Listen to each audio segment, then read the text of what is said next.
इन मासूम बच्चों की इस हालत की जिम्मेदार तुम हो मुसलमानों, क्योंकि फिलिस्तीन में फिर वही कहानी दोहराई गई।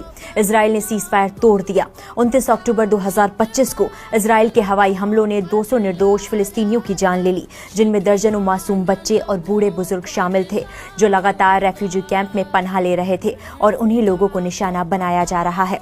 ये लोग जो शांति की उम्मीद में सांस ले रहे थे, अब मलबे तले दबे पड़े हैं। इजराइल ने कहा कि हमास ने उन्हें गलत लाशें लौटाई हैं, इसलिए दोबारा हमला करना शुरू कर दिया। सीज फायर को बहाना बनाकर कत्लेआम करना और दुनिया को धोखा देना इजराइल की पुरानी आदत है।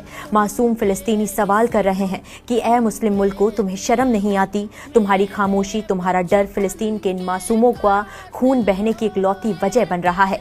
तुम्हारे बड़े बड़े भाषण, कुरान की आयतों के हवाले देना, सब खोखले साबित हो रहा है।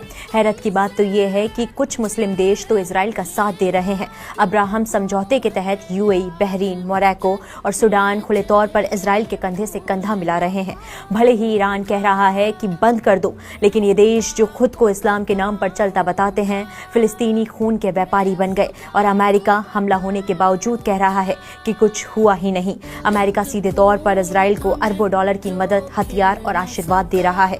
ईरान ने कहा कि मुस्लिम देशों, ये तमाचा है तुम्हारे गाल पर, उठो, आवाज दो, एक साथ आ जाओ, वरना इतिहास तुम्हें मासूमों के खून का दोषी ठहराएगा।